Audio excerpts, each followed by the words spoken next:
On the record. Okay, good. Okay, well.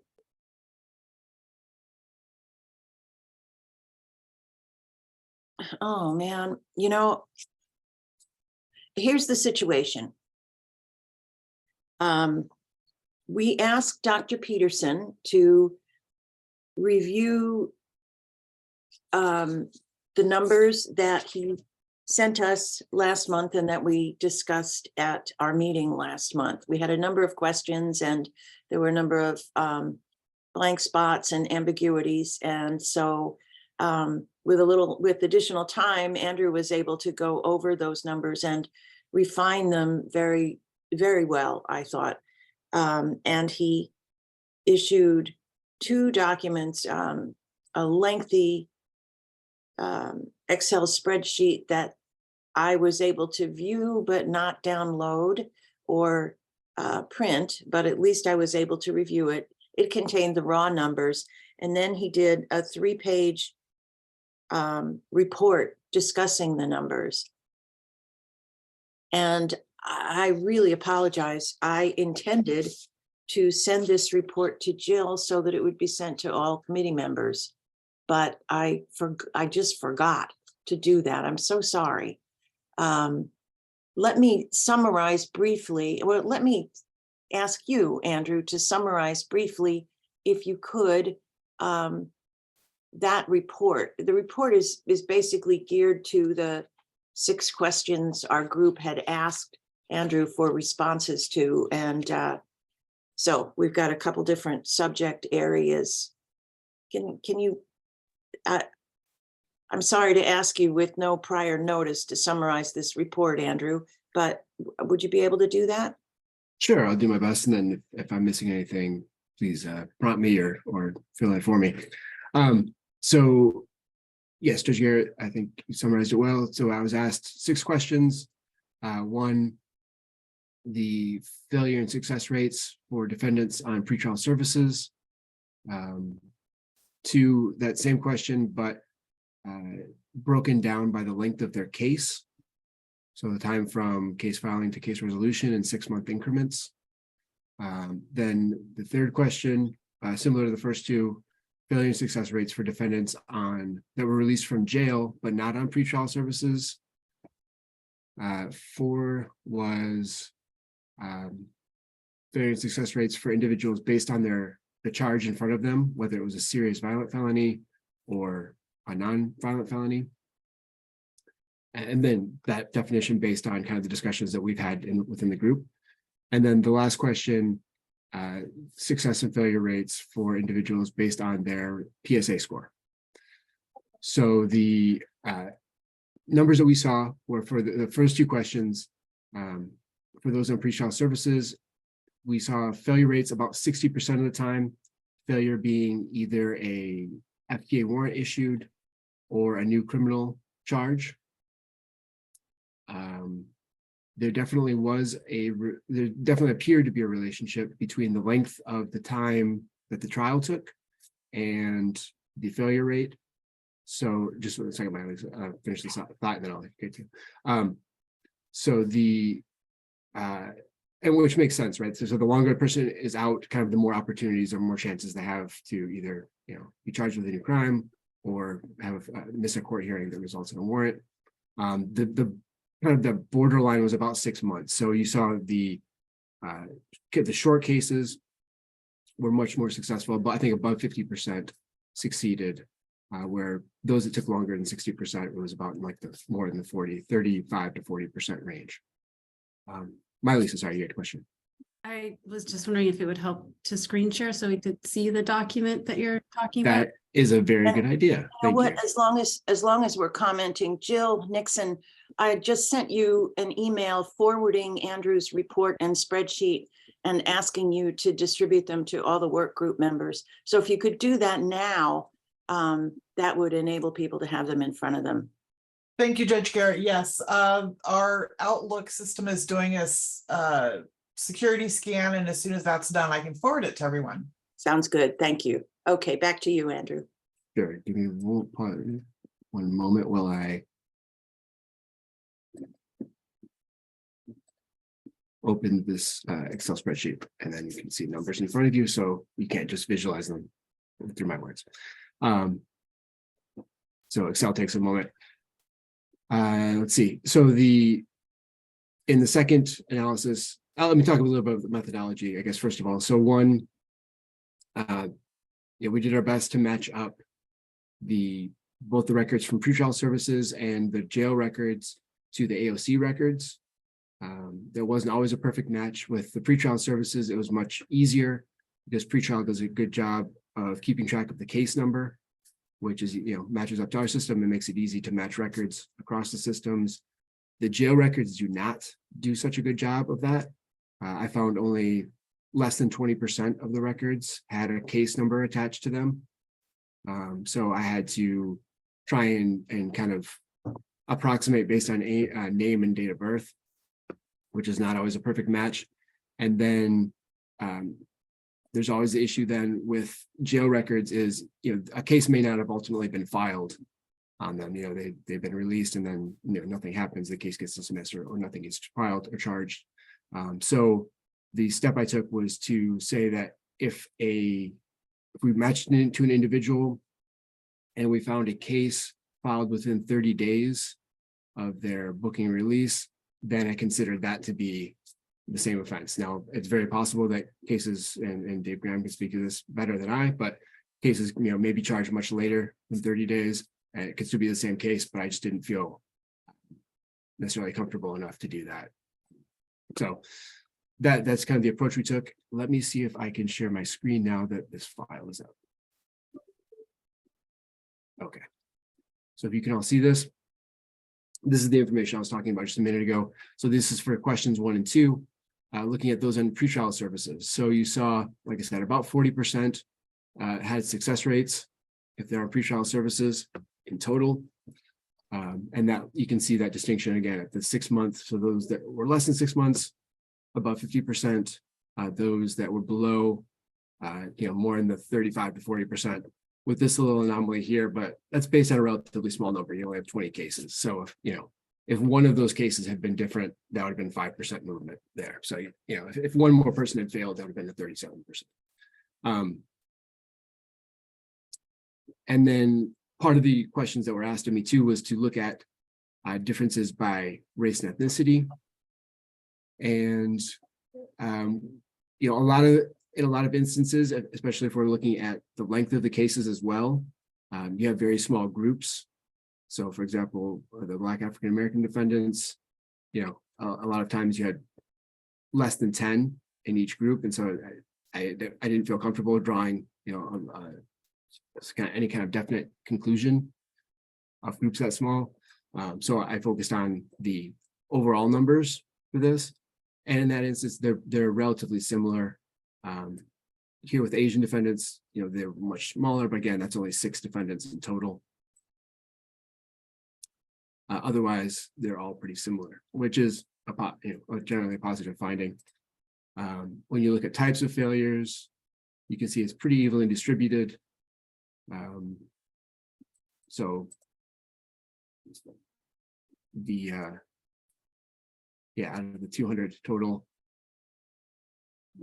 they were all in the kind of less than 20% in each of those 6 categories in terms of the way they failed.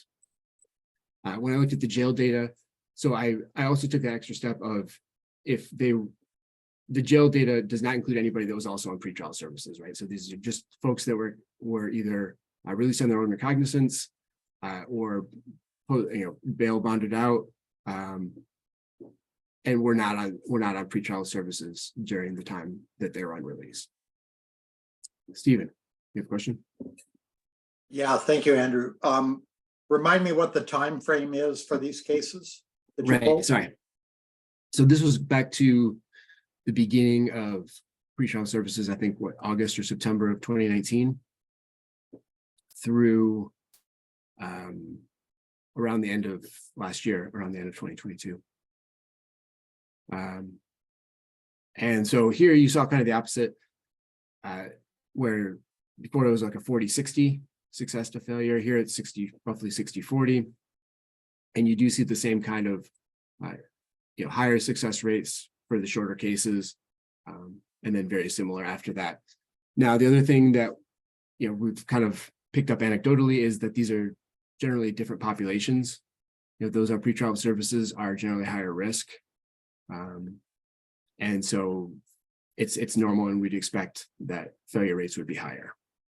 The other thing that does happen and that we see is that an individual may get released initially on their own recognizance from jail and then fail, have some kind of failure, whether it's failure to comply or a new charge or something like that, then get put on pretrial services on their on that second kind of second chance, and so then they're also probably more likely to fail, given they're having failure, they already had a failure in essence once. Then when we look at the types of failures, they're also generally less serious, and that is consistent with what we know of them being generally less risky, if you will, on their release. So a similar thing with the felony breakdown. So the type of offense that they're facing, it was about 50-50 for the nonviolent felonies. And then the violent felonies actually had a much higher success rate. And that's something that we've seen in literature too, where the violent felonies are just less common, and they're less likely to be repeat offenders. So obviously you weigh that against the seriousness of the offense. So there are a couple of things going on as well, that those may be violent felonies that are most at risk of reoffending may also be the folks that are detained in jail and not released. So there could be a couple of things happening there. But the populations that you studied for this report, Andrew, don't include people who are charged and detained in jail, right? That's correct. Right. So what I'm saying is that those that are violent felonies means they had a violent felony and were released. So it may not be the total population of violent felonies, but it's just those that had committed a violent felony but were still released. I see what you're saying. Yeah. Okay, I understand. Could you just move your cursor for a minute off the violent felonies? Oh, sure. Sorry. Yeah, there we go. Thank you. Oh, and I haven't been commenting on the on the racial ethnic breakdown. So for the jail population, actually, we did see a bit of a difference here. So if you look again across this total row, so the majority of the group is white. So that number is pretty consistent with the total. But then the Black and Native American groups, and while they're smaller groups, you can still see quite a difference, quite a drop off in their success rates. I don't know, because there are smaller groups, it may be something where you need to look back, pull back a little bit and get a bigger date range in there so you can get bigger numbers. But something to at least monitor, if not dig into deeper. Yeah, we do have pretty small numbers. Yeah. Except for Latino defendants. Latino, we're relatively consistent with white. I mean, a little bit lower, but not, so much so, about 60-40 as opposed to like 65-35. Okay. Okay. Yeah. So, thank you. Yeah, with violent felonies, we saw kind of similar racial and ethnic disparity too, with Black defendants and Native American defendants also having lower rates. The last question was about PSA scores, and there you saw again what we'd kind of expect. As the person scored higher on the PSA, their success rates went down. Normally, I'd expect kind of a bigger jump between low and medium or moderate, but there is one. The other thing that stood out to me about this was just the share, right? So if you look here, all the numbers, so there are about almost 1,400 total, and over 700 of those were in the high risk category. Now, normally, and I would say normally, I mean, out of the other evaluations I've seen of the PSA, usually that high risk category is more like 20, 25, maybe 30% of the total. So here it's more than half, which is something else to take in, to keep in mind as we're talking about these folks. That's interesting. And I guess that has partly to do with the fact that the court is releasing more felony defendants than perhaps it otherwise would if it had either higher jail capacity or the same jail capacity, but not the bottlenecks of defendants with serious mental illness. Yeah, guess- it's pretty reflective of what we see on the 3 o'clocks every day. I mean, that Is it? makes total sense, is that the majority of people are booked and released if they can. And so that's why we don't have many on the low. That's kind of what I thought. I mean, that's pretty reflective. Majority of the people come in are high risk. Because that's why the jail keeps them. If they're not, they'll get book and release. Yeah, well, it looks like from these numbers pertain only to defendants who've been released. And it looks like a pretty high proportion of the released defendants score in the high risk category also on the PSA.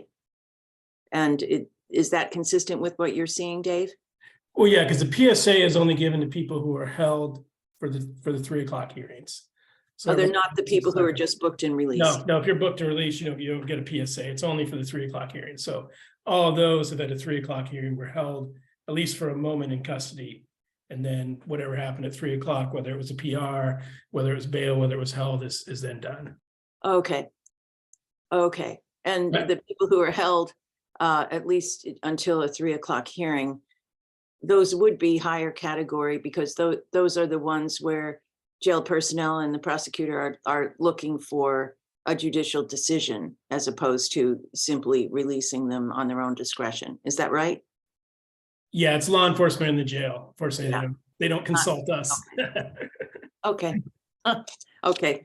There was an assumption there too. Andrew, right. I have two questions for Andrew. Number Yes, one please. is a methodological one. I noticed the ends in these different things are quite different. 558, 90 something, and 1383. I'm not sure I'm understanding what that difference is about. Sure.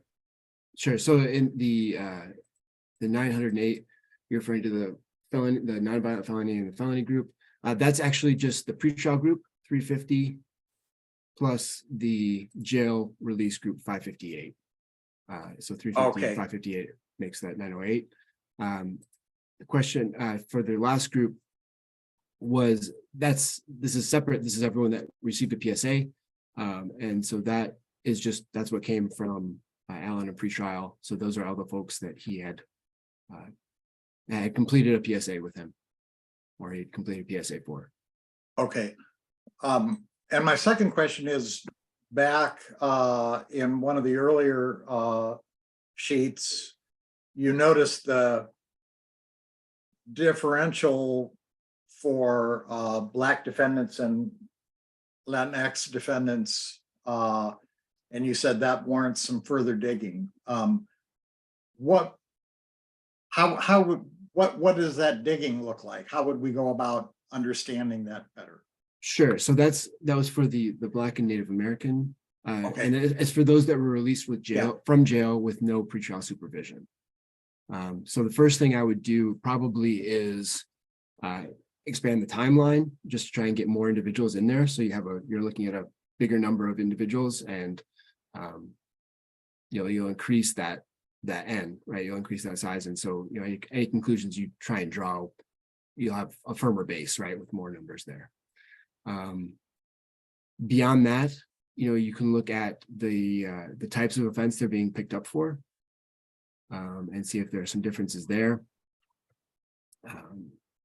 And maybe what the share is of overall arrests, how that corresponds to some of these differences. There are things you can kind of do to look earlier in the timeline of the justice system, along with maybe later in the timeline, to see if is the disparity happening earlier or is it happening later?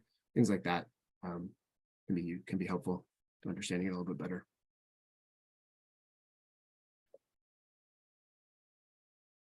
Does that answer your question, Stephen?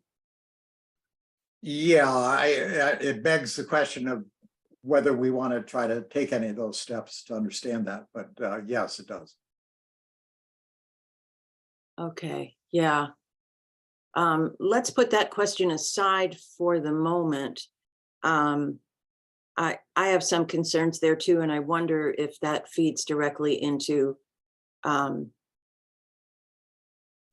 problem of minority defendants being subject to arrest more often, but that may be a bit beyond what our committee can do. In any event, I found the numbers that Stephen refined, that Andrew refined and shared to be, what's the word, reassuring? What's a milder version of reassuring? That's what I thought they were, because they show us that the success rate is not good, but it's not as bad as it looked last month. And so that's an improvement. That fact, I think all of this has to be viewed through the lens of how much the jail population has changed in the 3 years, yikes, 4 years since we started this process. And that too is a problem that may be beyond what our committee can do, but it's certainly a problem that our committee can respond to. And I think one of the things that we as a group need to be looking at, aside from these numbers, is, are we using our pretrial services unit the way, are we getting optimum benefit from that? And Alan, I'll be real interested to hear your perspective on this. That unit has gone through some changes, and of course it's lost 50% of its personnel now that John has left. But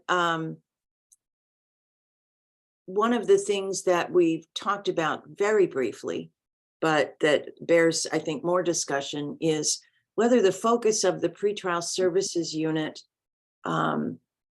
could change either to more intensive follow-up with people now that in-person contact is no longer off the table, and or whether pretrial services, whether that unit should be offering other services pretrial, other than monitoring. And initially, when we considered establishing the pretrial services unit, and part of the goal was for that unit to offer other resources and services to defendant clients. These, of course, would be on a voluntary basis for the clients who are not convicted, so there's no jurisdiction for the court to order them to do any kind of treatment or other measures that might be part of a sentence. But some of us believe, and I'm not sure I'm in that group, but I'm not sure that I'm not, but some of us believe that pretrial services more oriented towards social services, assistance with housing, addressing mental illness that's not at the catastrophic level that keeps people in jail if they've committed a serious felony or are accused of that. Other services that would help people pull their lives together and ultimately be more successful in avoiding crime in the future and addressing the accusations in their cases, whether there is, so to speak, a market for that. In other words, whether a significant percentage of pretrial defendants would be interested in those kinds of services. And this is a big topic, and I'm just sort of throwing it open for discussion now. I'm not sure that our discussion today is going to bring us to any conclusions, but I think it's an issue we need to confront, because we're dealing with a different pretrial population than we were when we established that unit. Alan, I don't know if you want to speak first on that. I'll give you the floor if you do. Otherwise, we'll throw it open to everybody. Well, I don't want to jump the gun. I don't think, for lack of a better phrase, I don't think we need to reinvent the wheel and try to change completely our direction here. So when I was talking with Andrew, and I've been in a kind of a work group committee, excuse me, with other pretrial agencies in Washington State. I know Andrew's a part of it as well. And we discuss, loosely, last time we kind of discussed like what Thurston, for instance, I think they're most related to us, like what their referrals look like. And when I was speaking with Andrew last month, I think they're 2022, and Andrew, you can correct me if I'm wrong, if I wrote this right. In 2022, they had 907 referrals to pretrial services. Those are people who were put on pretrial to see what would happen. So if I took that same snapshot, actually, I have a longer snapshot I got from CE pretrial. It's not since we started, but I had CE run a number from 2021 to 2023. Excuse me, what is CE? Oh, I'm sorry. That's our software program. That's how we monitor and track the stats we have and just our daily interactions, our calendars in there. Our PSA is uploaded into it. That's where we do our PSA every morning. Okay. And that software system is also going to be changing soon. It's under the same company, parent company. I think it's Automon, but they're getting away with CE pretrial and they're just going to Ottoman software, which is, I think I mentioned it about 5 meetings ago, that it's supposed to be a lot better for tracking stats and demographics and crimes and patterns and things like that. It's supposed to be better, which means there might be a learning curve there. But back to what I was saying. So from 2021 to now, we had 120 referrals on pretrial. And these numbers, I needed to verify them completely that they're correct. But if they're even remotely correct, 907 in 1 year versus our 2 years, I have 120 referrals. So I do believe that we absolutely need a social service aspect of what we do. But I think relying on groups that are already well established in the community, such as LEAD, Recovery Court, and even I'm learning a little bit more about what my former boss, John, is doing now, working for Clubhouse International. He's also kind of into the re-entry of people with disabilities or things like not disabilities, excuse me. But like I said, I'm researching more about what they do. But we have all these groups in the community that could work with us as long as we get people in our door first. Adam, I'm sorry, you have a question there. Oh, yeah. I just wanted to add, I don't know if everybody got this email. It was right as the meeting started, but me and Andrew at the end of the last meeting, we were asked to collaborate on getting some data from programs like LEAD, who we offer, a social service approach, to reducing recidivism and reoffending for people with low level interactions with crimes and interactions with law enforcement. So I send out a brief, just bullet point of like the data that LEAD has released from our websites and where you can find that, and also a website for the LEAD Bureau, and just some snapshots.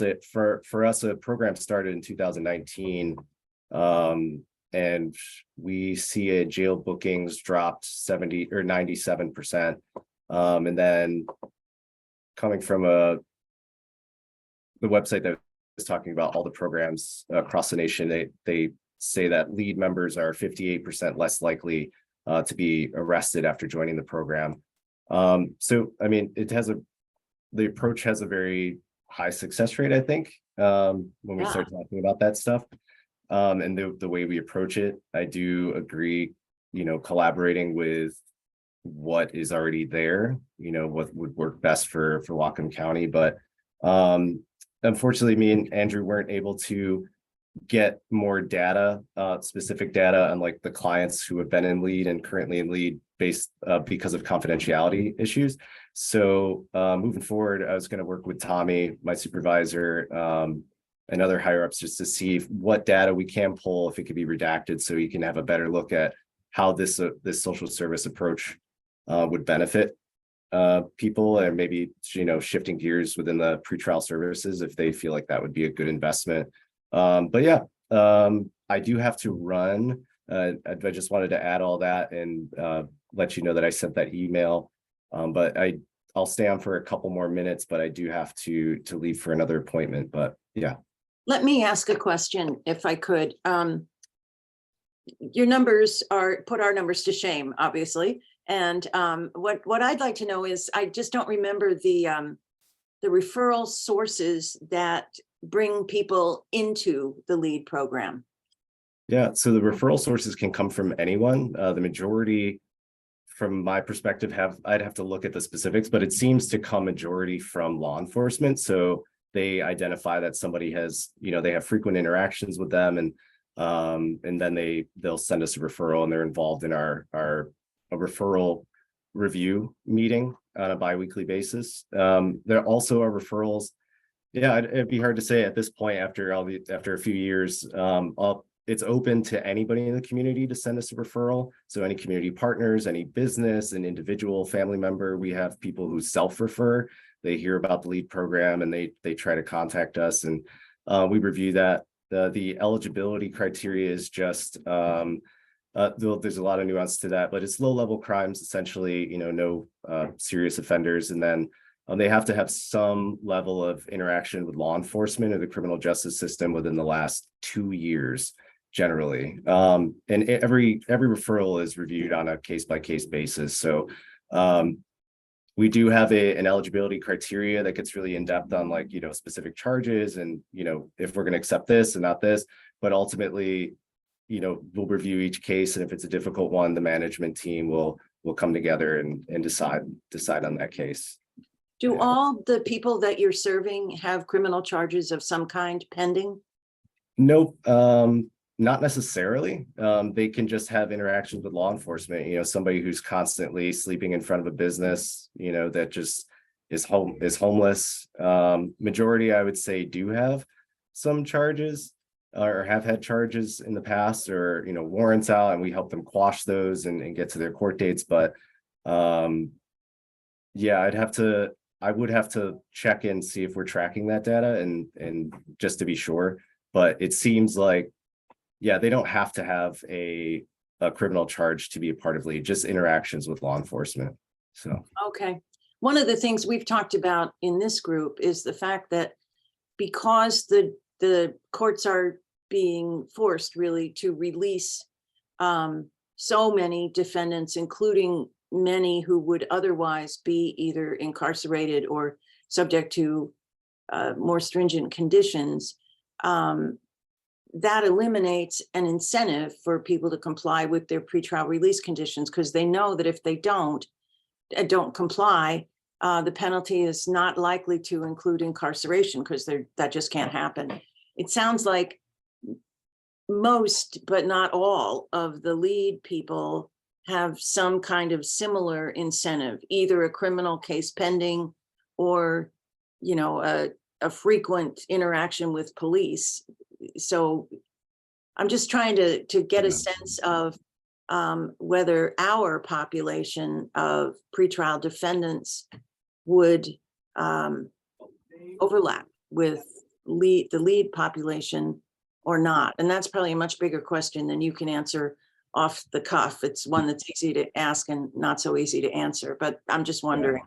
And the nature of the program, especially with LEAD, and I think is at the heart of its success too, is that, it really is based on the participants' motivation to be a part of it. There is no, we're not making any promises that, your charges are going to be expunged or anything like that, or work with us and you're going to get, this special treatment. It's basically, do you want to better your life? If you need a hand up, we'll help you do that. And a lot of people, well, some people will decline, and a lot of people, accept that help. And I think that is the real difference. There isn't like the punitive aspect to it, work with us or else. Or work with us and you'll get this. It's just, what are your goals? And, we can help you find a path to that. So the mentality of the work is a little different, I think, in how we're approaching it, because we don't have that, the person doesn't have that looming aspect of it, because it's completely voluntary. Mm-hmm. Okay, well, yeah, I think there's some ground to explore for overlap or interaction between the two programs. that's probably enough for now, but to be continued, that discussion. And I will have to leave at this point. Thank you all. Okay, care. thank you very much. Yeah. Okay, other comments? I thought I saw some hands up.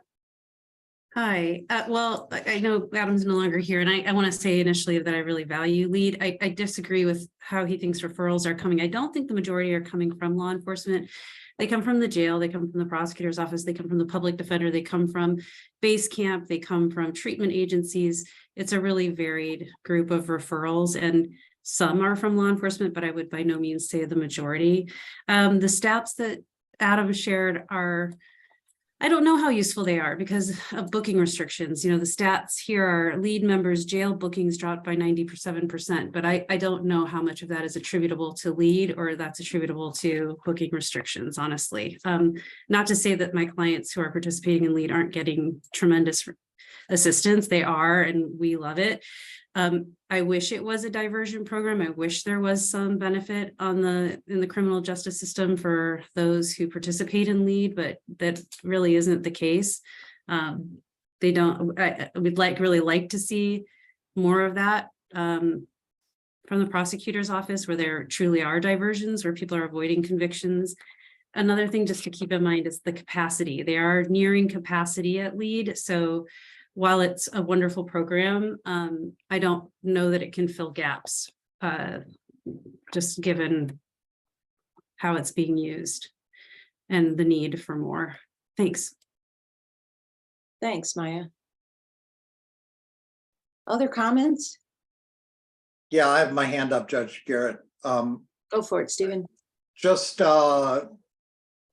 responding to Alan's comment about the numbers between Thurston County and ours, a small group of us talked to the outgoing director of pretrial services in Thurston County, and she emphasized the difference in the programs. Their pretrial services programs handles both Superior and District Court.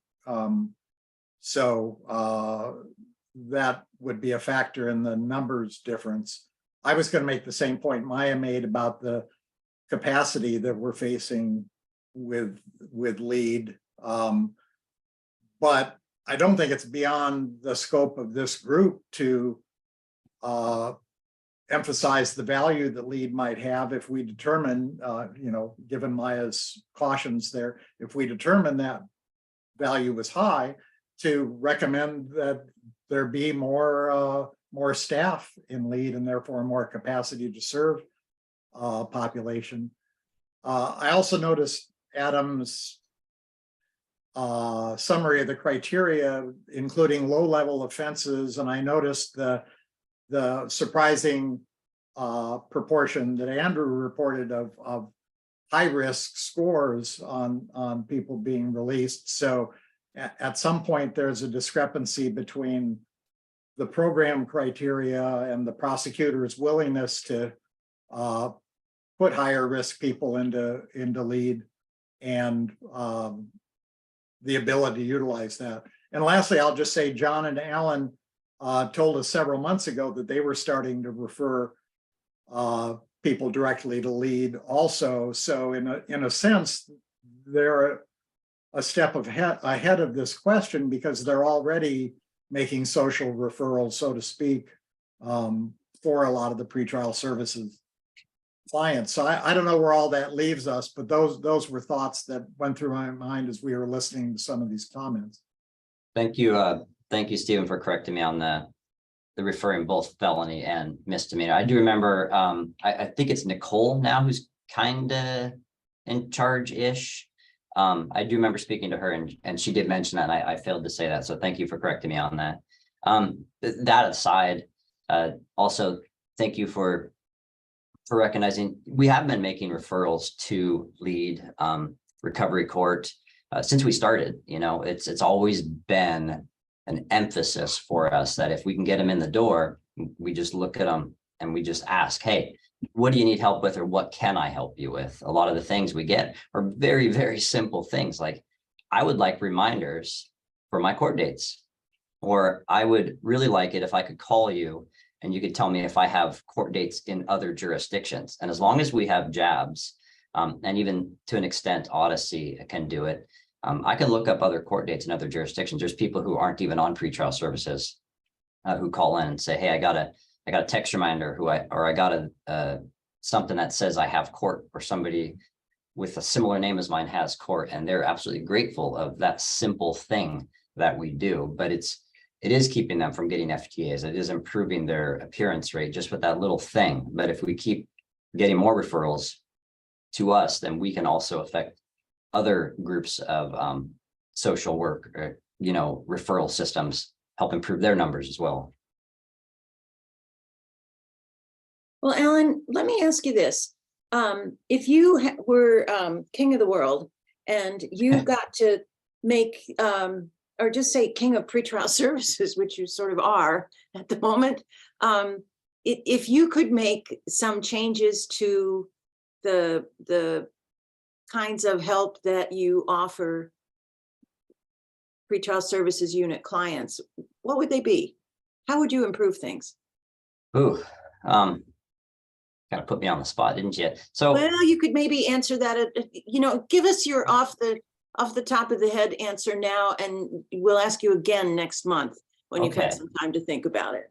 the thing I think would help the most is getting a good, valid phone number at first appearance. On the orders about 2-3 years ago, they switched from having to fill out your actual point of contact to just will provide upon release.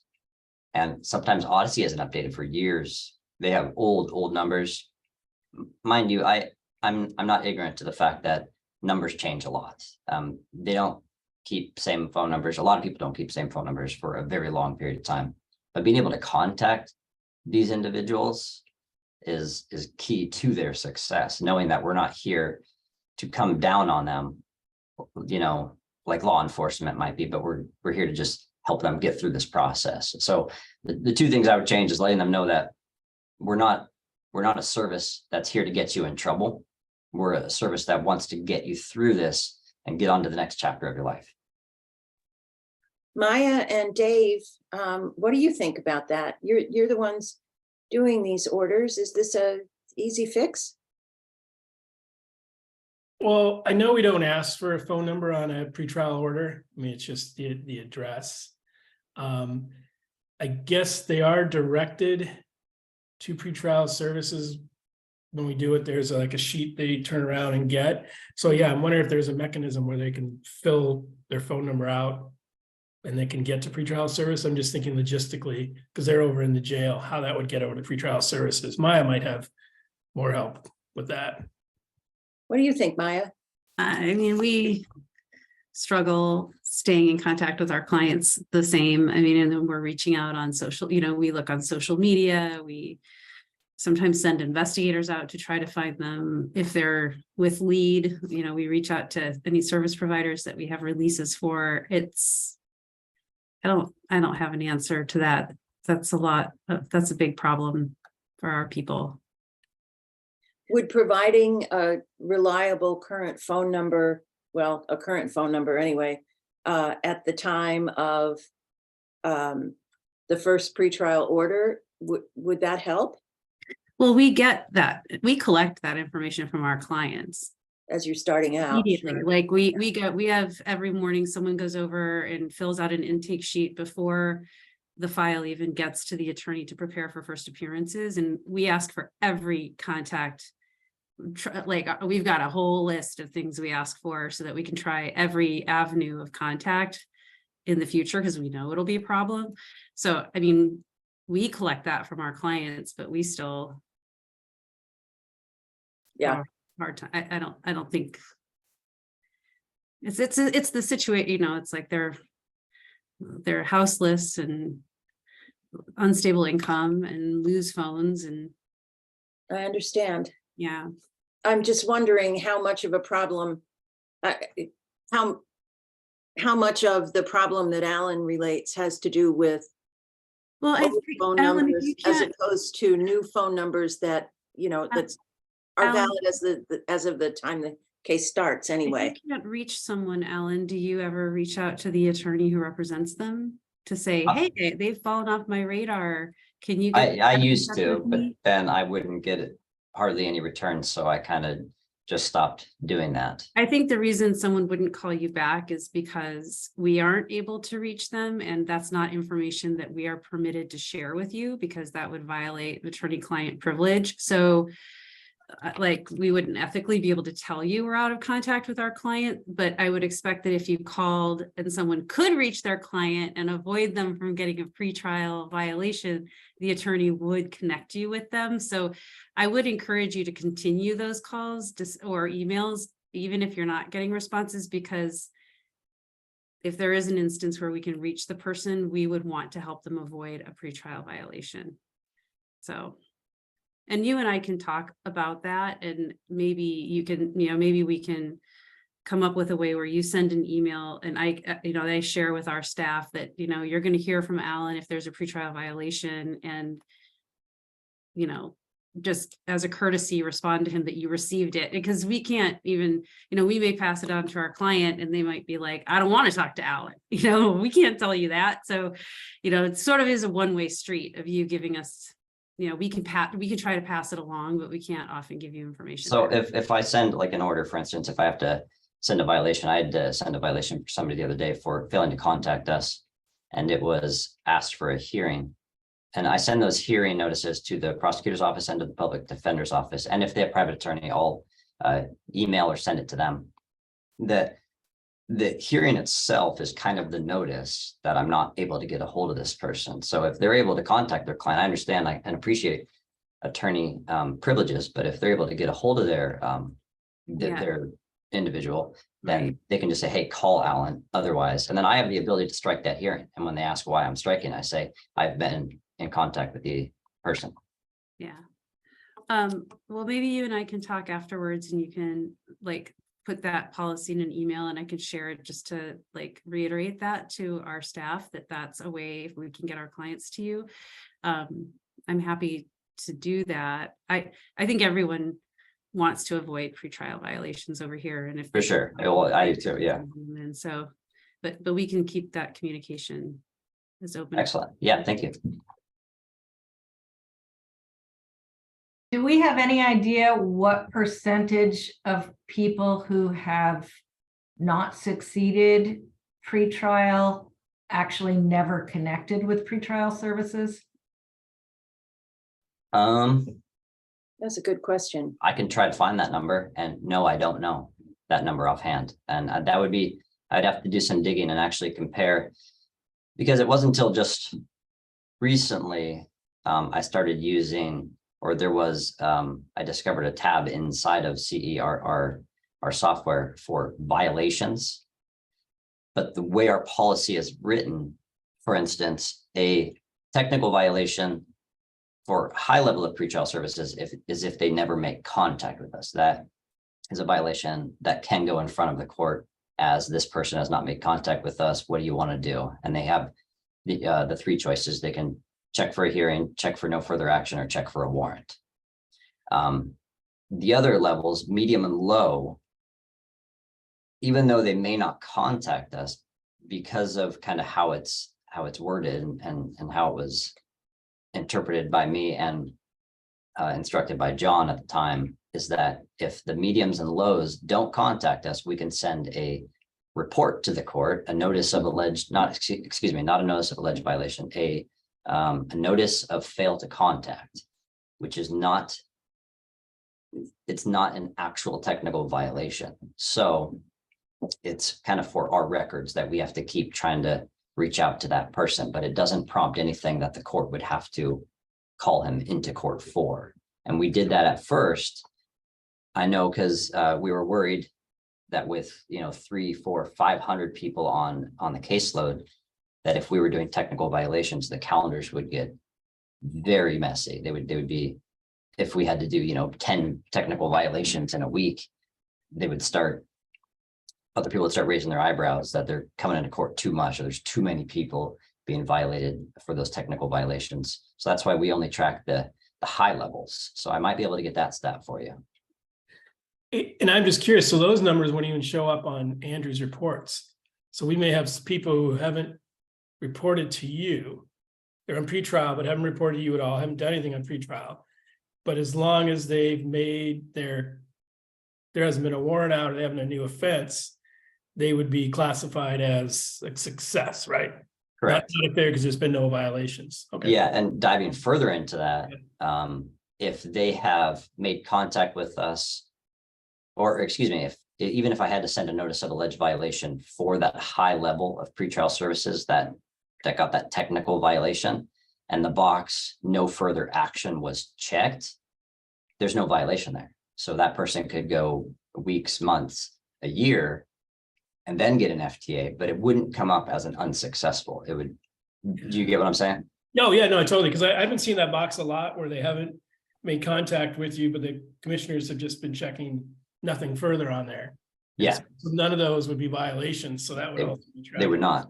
success. Oh, that's And interesting. That's my question. I realize many things have changed since I was on the bench, but when we initially started pretrial services, the plan was that for failure to contact, for sort of minor failures being failure to contact the pretrial services officer, but not missing court dates or whatever, that instead of that going to court directly, it would go to a commissioner who would decide whether there should be a hearing or not. Is that still the process? It That's sounds still like a only on the high. On the high it is, but not on the low and medium, because you're not even Correct. sending that. Yeah. So just Yeah. on the high. level. Okay. Okay.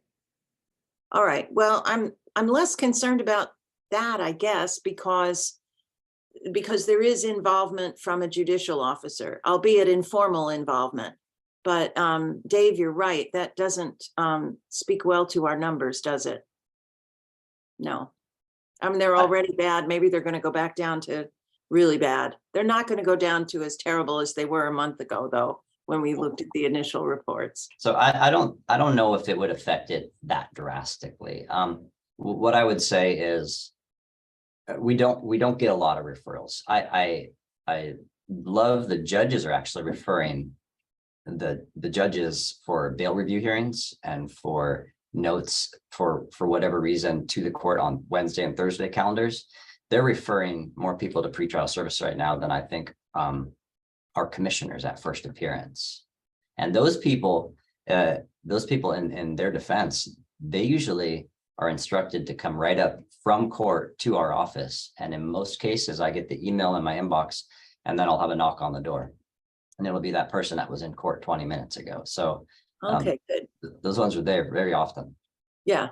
But these are people coming out of bail review hearings, bail review being either their appeal of the initial release conditions, or there being some indication that they violated release conditions. And so there was a review hearing. Those are the hearings those people are coming out of, right?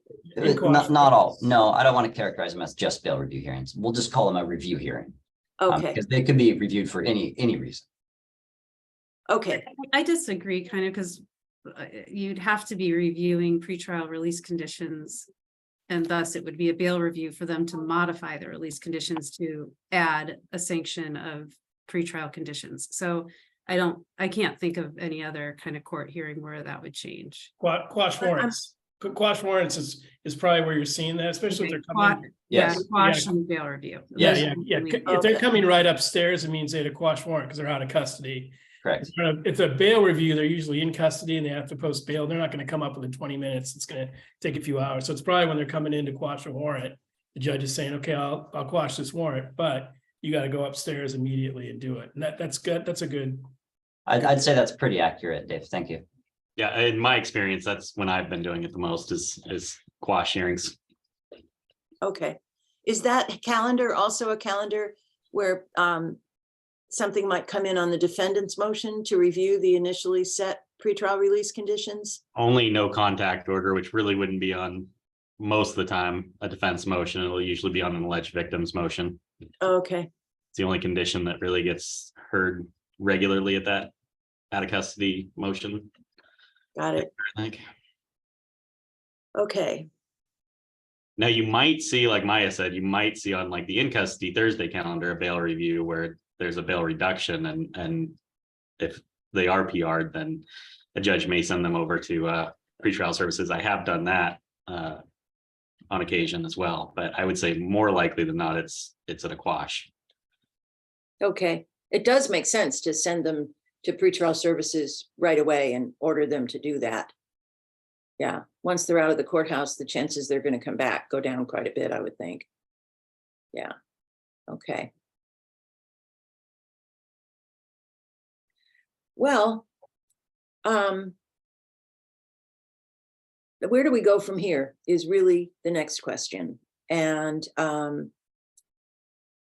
I think where we should go from here should be the subject of a full meeting. Our next regularly scheduled meeting is the first Friday in April. You'll recall that this meeting was not regularly scheduled, but we set it after we saw the really bad numbers we had in the February meeting.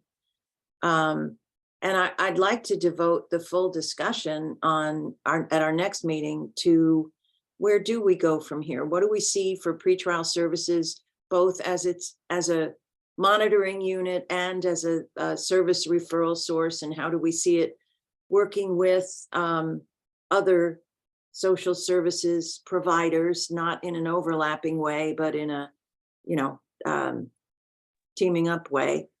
I think that should be the subject of our next meeting. And so I'd like to think about it over the coming month. And I'd like all you to think about it too, because you bring expertise from various fields, and that's what we're going to be looking at, I think. One question. Friday, April 7th, which is the date of our next meeting, is Good Friday. That's not an issue for me, but I bring it up because it might be for some of us. And if it is, let's look at that. Does anybody have a concern about meeting on April 7th, Good Friday? No. Okay. Well, that's our next regular meeting, and I think that's what we'll do. I saw Maya's hand up, but I also see that Maya left. Maybe her hand was up to tell us that she was leaving. Does anybody else have any comments or questions or points they'd like us all to ponder as we go through March toward April 7th? Judge Garrett, I would like to have us keep our eye on the admittedly limited data we have on the racial and ethnic disparities that Andrew pointed out. And that seems like a little bit different topic than rethinking the pretrial services unit. Yes. I don't know how to fit that in, but I think we've got a seed of potential concern there that we ought to think through. Good point, Stephen. Thank you for raising that. Andrew, is that something that where we could advance the cause by conferring, by one or more of us conferring with you about this problem and steps you might suggest to get us more information? Sure. Sorry, excuse me. Yeah, I definitely can do that. Okay. And I just to clarify two things. One, the number that we're worried about is the folks that have not been put on pretrial services, correct? That's correct. Okay. And then second, this might be a dumb question here, but your numbers are by cause number or by individual? By cause number. By cause number. So some of those smaller groups could be one individual when we're looking at 9 people in one ethnic group. Potentially. Yeah, I don't recall seeing a lot of multiples, individuals for one cause. I mean, excuse me, multiple individuals, but it's possible. Okay. Well, that's a good distinction and one I had overlooked. That does make a difference, that it's the general population you're looking at and not pretrial release people. Stephen, is that a conversation you'd like to have with Andrew? Or if you want to pass it off, you can, and I'll talk with Andrew about it, or we can do it together, or anybody else who's interested can join that discussion as well. You get Yeah, first. I'd rather not carry that load by myself, but I'd be glad to be part of a small group thinking about it. Okay. Would anybody like to join Stephen and Andrew in that discussion? I will, but would anybody else like to? The more brains, the better. Although, I think- excuse me, I just want to mention if we have too many brains, we'll have to trigger open public meetings. So Okay, well, so far I think we're stuck with me and Stephen and Andrew's brains. We'll do our best. Anyone who on further reflection would like to join that discussion, you are most welcome. So just let me know or let Stephen know if you'd like to do that. I probably will want to be part of that. I had the clerk come in, and so I missed part of that. And now I'm being called out to court, so I'm gonna have to go. Thank you, everybody. Thanks, Dave. Thank you. Be well. I think that finishes the discussion in our meeting, aside from any comment that we might be hearing from others attending the meeting. But before we throw that open, let me ask all of you panelists, anybody else have anything they'd like to raise or discuss? I just hate to, I don't want to say drag this out, but I'd be very careful about saying racial disparity in our numbers when it's nothing to do with our sort of pretrial, release monitoring, and it's a very small number. I think it was like 18 individuals on one and something of individuals who are out not in our system. And I guess I'm glad that Judge Freeman kind of clarified that, because I'd hate for something like that to get out there when our numbers show that it's pretty, steady throughout, which is Yeah, that there's disparity in other aspects of the system, but not Yeah. in the Yeah, parts that yeah. we're doing. Yeah, and if it's even a wild disparity, like he said, I mean, I think that's why he was saying you need one. We could probably pull those 18 if there's only 18 individuals to find out how many have two different cases, how many don't, is something like that. But I guess I kind of take a little umbrage to that, is that, our program looks pretty good across there. So when we say, there's this issue, yeah, let's really see if there is. Yeah, that's a good point, Dave. That's a fair point, Dave. And I didn't mean to cast umbrage. That's the term we've been using, and I'd be glad to use a different one given the limitations you just noted. I think disparity is okay because it means just a difference in the two in between two numbers or two sets of numbers. But the point is that the case in which this disparity exists is one that doesn't involve the activities of the pretrial work group at all. So that's the part that I think is important to remember, regardless of what name we use for the difference between the numbers. Okay. Anybody else? Judge Garrett, Barry Buchanan's hand is raised. Okay. Hi, Barry. Thanks for being Hey, here. afternoon, everybody. All I wanted to say was thank you for all this hard work. I've observed this whole meeting and your last meeting, and I'm very impressed with the way you dig into things, and keep up the good work. I'll be back again next month. I just love listening to these discussions and how you're really, like I said, digging in to move this forward. So thanks. Well, thank you, Barry. It's nice to have your interest and we appreciate it. Good. All right. I think that finishes our meeting. Do we all agree? Excuse me, Judge, we do have a couple of people attending the meeting today. If you'd like to Oh, give them an okay. opportunity to speak. Thank you. If either of you would like to speak to the work group, please virtually raise your hand now by selecting the raise hand icon. If you want to go low tech, you could wave your hand, although I probably can't see you actually. Yeah, there'd be a lot, and I don't have any hands raised. Thank you so Okay. much. Okay. Thanks to you all, and we'll be out of session, as we say, until 12:30 on Friday, April 7th. So we'll look forward to seeing you all then. Thanks again. Thank you.